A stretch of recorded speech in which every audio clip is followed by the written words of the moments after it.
বিসমিল্লাহির রহমানির রহিম।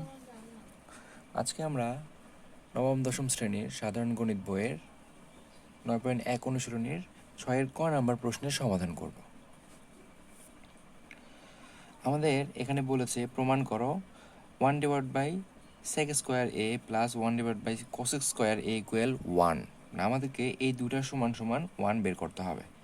সমান কথার অর্থ হচ্ছে এ পাশের যে ভ্যালু হবে এই পাশেরও সেই একই ভ্যালুই হবে। যেহেতু এ পাশের মান 1, তাহলে আমাদেরকে বের করতে হবে এ পাশের মানও যেন 1 আসে, তাহলে আমরা এটা প্রমাণ করতে পারবো। এখন আমাদের মনে রাখতে হবে 1টা কীভাবে আসে। 1 আমরা একটি ত্রিকোণমিতীয় অংশে দুইটা ভাবে পাই। একটা আমরা পাই কোনো কিছুকে যদি একই চেহারার জিনিস ভাগ করা হয় তখন আমরা কাটাকাটি করে 1 পাই।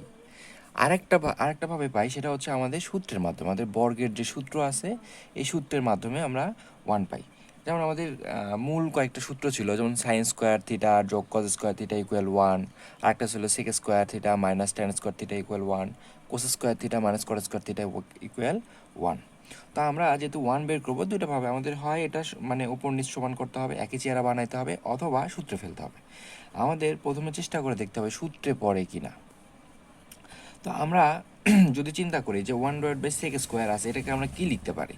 যেহেতু আমাদের এখানে প্লাসও আছে, আবার এটাও খেয়াল রাখতে হবে। তো আমরা তো জানি যে প্লাসের শুধুমাত্র একটা সূত্র রয়েছে, সেটা হচ্ছে sin² θ যোগ cos² θ ইকুয়াল 1।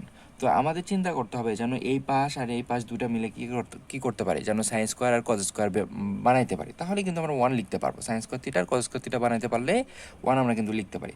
আমি পাশে লিখে রাখছি।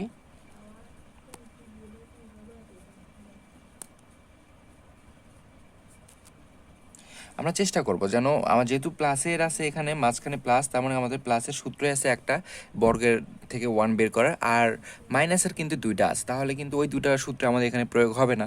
আমরা কিন্তু ওই দুটা মাথা থেকে ঝেড়ে ফেলে দেবো, দিয়ে এই জিনিসটা মানে sin² θ প্লাস cos² θ এটা বানানোর চেষ্টা করব।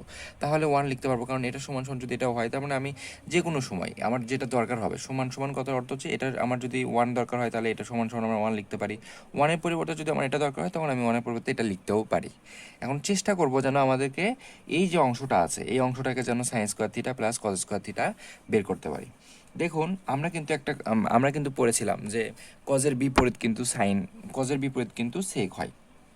আমরা যদি লিখি এরকম করে যে cos θ সমান সমান কি লেখা যায়, যে 1/sec θ লেখা যায়, আমরা কিন্তু এটা জানি, আমরা কিন্তু এটা লিখতেই পারি।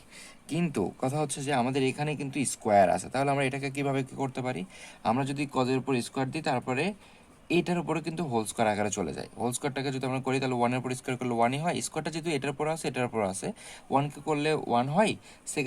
সেকের উপর যদি স্কোয়ার করি তাহলে sec² আমরা থিটা কিন্তু লিখতে পারি। তাহলে কিন্তু আমরা বলতে পারছি যে cos² θ সমান সমান 1/sec² θ। আমরা কিন্তু তাহলে এখানে যেহেতু আছে cos 1/sec² a, সেহেতু আমরা এটা লিখতে পারি cos² a কিন্তু লিখতে পারি। প্লাস ছিল প্লাস দিলাম। একইভাবে আমরা কিন্তু জানি আবার যে কোসেকটা কিন্তু সাইনের বিপরীত, কোসেক থিটা সাইনের বিপরীত, তার মানে 1/sin আমরা লিখতে পারি। তা একই রকম করে আমরা cos² যেরকম করে বের করেছি একই রকম করে আমরা কিন্তু এটাও লিখতে পারি যে cosec² θ ইকুয়াল 1/sin² θ। তার মানে 1/cosec² a, এটার পরিবর্তে আমরা লিখতে পারি sin² a। এখন আমরা জানি যে সূত্র আমরা একটু আগে লিখেছিলাম যে sin² θ প্লাস cos² θ ইকুয়াল 1। আমাদের দেখুন এটা হয়ে গিয়েছে যে cos² θ, আমাদের থিটা এখানে সবসময় মানে থিটাই থাকবে এরকম কথা নেই, মানে কোণের পরিমাণ কোণটাকে প্রতীক হিসাবে আলাদা আলাদা থাকতেও পারে, এখানে এ আছে বিও থাকতে পারে, এখানেও বি থাকতে পারে, যদি একই রকম হয়। আমাদের দেখুন এখানে sin² θ, এখানেও cos² θ, কিন্তু মানে কোণ কিন্তু থিটাই আছে, একই রকম থিটা মানে কোণের পরিমাণ, এখানেও কিন্তু একই রকম এ আছে। তাহলে আমরা বলতেই পারি যে cos² θ বা cos² a plus sin² a equal কিন্তু আমরা 1 বলতে পারি। এটা আমাদের ডান পাশে চেয়েছিল। তাহলে আমরা কিন্তু লিখতে পারি এটা বাম পাশ থেকে শুরু করেছিলাম, যেহেতু এ পাশ থেকে শুরু করেছিলাম এই জন্য আমরা বাম পাশ লিখেছি, বাম পাশ সমান এটা রাইট হ্যান্ড সাইড প্রমাণিত। এখন আমরা খ নাম্বার প্রশ্নের সমাধান করব। এখানে দেয়া আছে 1/√3 কজ স্কোয়ার এ মাইনাস 1/কট স্কোয়ার এ ইকুয়াল 1 দেখাতে বলেছে।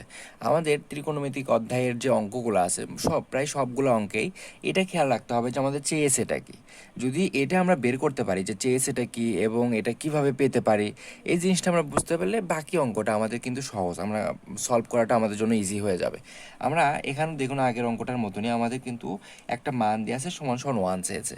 আমরা আগের মতনই বলতে পারি 1 কিভাবে আসে, ওপর নিচে একই চেহারা জিনিস কাটাকাটি করে 1 নিয়ে আসতে পারি, অথবা সূত্রের মাধ্যমে কিন্তু নিয়ে আসতে পারি। এখানে সূত্র আমাদের যদি ওপর নিচ দেখুন আমাদের কিন্তু চেহারা কিন্তু একরকম নয়, আমরা কিন্তু এটাকে তাহলে একই রকম চেহারা বানাতে পারি না।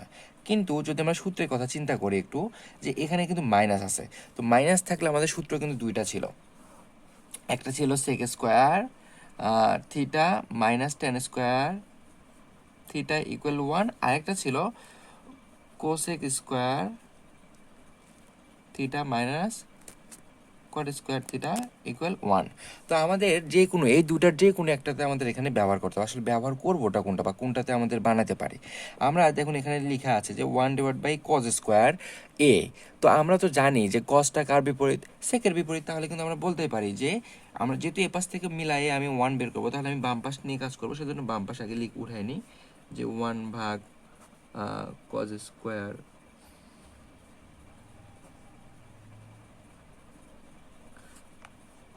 দেখুন আমি কিন্তু অঙ্কটি উঠিয়ে নিয়েছি। এখন আমরা কিন্তু করতে পারি, যেহেতু আমরা জানি যে আমাদের এই দুটো সূত্র যে কোনো একটাতে ব্যবহার করতে হবে। তো কজ কার, মানে এখানে 1/কজ লেখা আছে, মানে বিপরীত দেয়া আছে। তো কজটা কার বিপরীত আকারে ছিল, আমরা কিন্তু জানি যে সেকের বিপরীত কিন্তু কজ ছিল। তাহলে আগের অঙ্ক যেভাবে করেছিলাম আমরা যে সেক সমান সমান আমরা লিখেছিলাম সেক থিটা ইকুয়াল কজ 1/কজ, যদি স্কোয়ার করি, স্কোয়ার যদি এটাতে করি তাহলে এ পাশেও স্কোয়ার চলে আসে, কারণ স্কোয়ার উভয় পাশেই করতে হয়, ব্যালেন্স আকারে রাখার জন্য দুই পাশেই আমাদের স্কোয়ার করতে হয়। আমরা কিন্তু 1/কজ স্কোয়ার পরিবর্তে কিন্তু আমরা লিখতে পারি যে সেক স্কোয়ারটা মাইনাস ছিল মাইনাস 1/, এখন 1/কট স্কোয়ার আছে কিন্তু এখানে বিপরীত আকারে লেখাই আছে। তো কটটা কার বিপরীত হয়, টেনের বিপরীত কিন্তু কট হয়। তাহলে আমরা কিন্তু 1/, আগেরটা এই যে সেক স্কোয়ারের মতন করে লিখতে পারি যে টেন স্কোয়ার আমরা লিখতে পারি। দেখা যাচ্ছে যে এই অংশটা কিন্তু আমাদের প্রথম সূত্রের সাথে মিলে যায়, অর্থাৎ আমরা কিন্তু লিখতে পারি যে সেক স্কোয়ার এ মাইনাস টেন স্কোয়ার এ ইকুয়াল 1 কিন্তু আমরা লিখতে পারি। এটা হচ্ছে ডান পাশের মান, এটা প্রমাণ করা হলো। দেখুন ডান পাশের মান কিন্তু 1ই ছিল, এটা আমাদের বের হয়েছে, তার মানে এটা প্রমাণিত হয়ে গিয়েছে।